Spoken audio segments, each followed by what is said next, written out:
Hello and welcome back to Sunday Crochet. Today I'll be showing you how to make this gorgeous letter bunting. You will need a 3.5mm crochet hook, 30 to 40 grams of double knit yarn and some toy stuffing. To get started, we need to build a slip knot on our hook. We're then going to chain 15. So to do a chain, just yarn over and pull through, that's one chain, and we need to do 15 of those in total. For row 1, we're going to work into the second chain from our hook, which is this one here, and we'll complete a UK double crochet.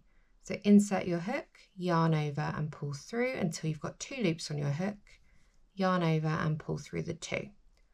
Continue working down the full length of your chain and you should finish row 1 on 14 stitches. At the end of every row, we chain and turn, ready to start the next row. For rows 2 to 8, it's just 1 double crochet in each stitch, and on each of these rows we should have 14 stitches. Don't forget to chain and turn at the end of every row.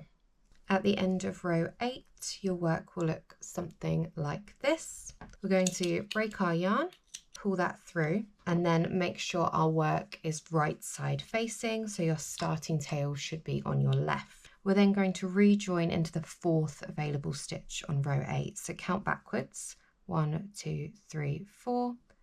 Pop your hook through, and then we need to attach a slip knot on the back of that. Pull that through and chain 1 to secure. For row 9, we're going to work 1 double crochet in our current stitch, and then 1 double crochet in each of the next 7 stitches. We skip the last 3 stitches, so we should finish row 9 on 8 stitches, and we chain and turn. For rows 10 to 32, just 1 double crochet in each stitch, and on each of these rows we should have 8 stitches. At the end of row 32, our work will look something like this. So note we've finished on the opposite side to our starting tail. We're going to break our yarn, pull that through, and then make sure our work is right side facing, so our starting tail is on the left. We're now going to start row 33. So for row 33, we're going to pop a slip knot on our hook, and we need to chain 3. We're then going to work into the first available stitch on row 32. So pop your hook into the top of that stitch and do 1 double crochet to join that chain, and then continue working down the rest of that row.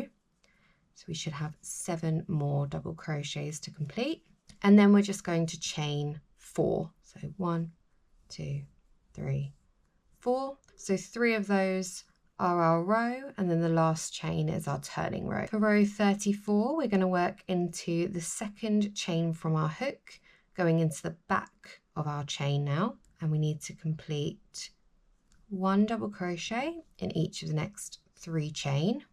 We'll then do 1 double crochet in each of the next 8 stitches. And then finally 1 double crochet in each of the next 3 chain. Again, we want to make sure we're going into the back of our chain so it's not twisted. We should finish row 34 on 14 stitches. Don't forget to chain and turn. Rows 35 to 40 are just 1 double crochet in each stitch, and on each of these rows we should have 14 stitches. At the end of row 40, your work should look something like this. So we're just going to break our yarn, pull that through, and there is our finished eye pattern. So just repeat those steps all over again until you've got 2 identical pieces of work, and then we just need to join them together. To join our 2 pieces together, first position them directly on top of each other, making sure your starting and finishing tails are in the same place. As a general rule, we want our letter facing towards us. In this case, we've got a perfectly symmetrical letter, so we can't go too wrong.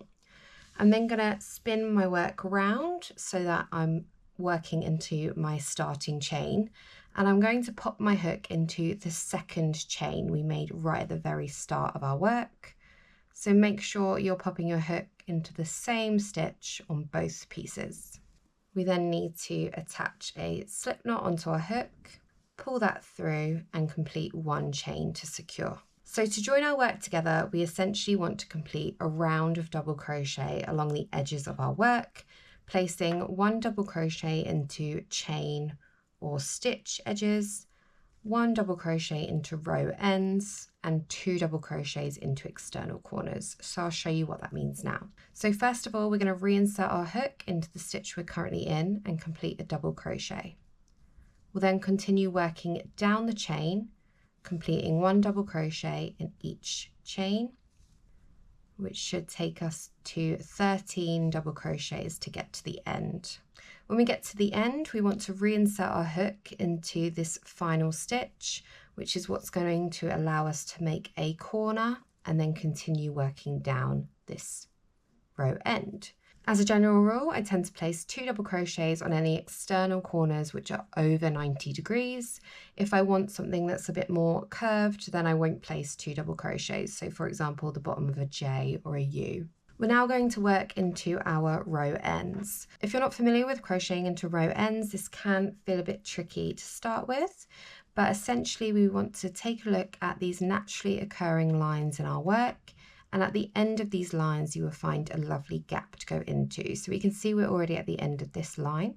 Our next one is here. Our next one is here in line with this line here. The next one is here. And then there. So continue working down row ends until we get to another external corner. Again, make sure you're going through the same stitch on both pieces of work, otherwise your letter may become twisted. So we're back at an external corner now, which is this one here. So I'm just going to pull my tails to one side so they don't get in the way, and then pop my hook into these last stitches of row 8 we made. And we're going to place 2 double crochet in there, which will bring us nicely around a corner to continue working down here. We've got 2 more stitches spare here now, so let's pop a double crochet in each of those. And now we're back to working down row ends. So as we've done before, just 1 double crochet for each 1 row end. Continue working around the edges of your letter and don't forget to stuff as you go.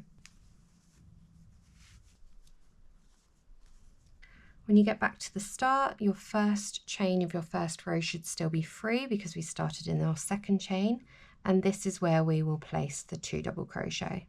To finish our letter, we're just going to do a slip stitch into the first double crochet we made. So insert your hook, yarn over and pull through until you've got 2 loops on your hook, and then pull this first one through. That's a slip stitch.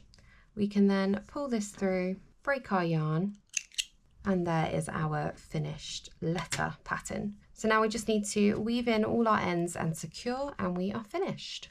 Once finished, your work will look something like this.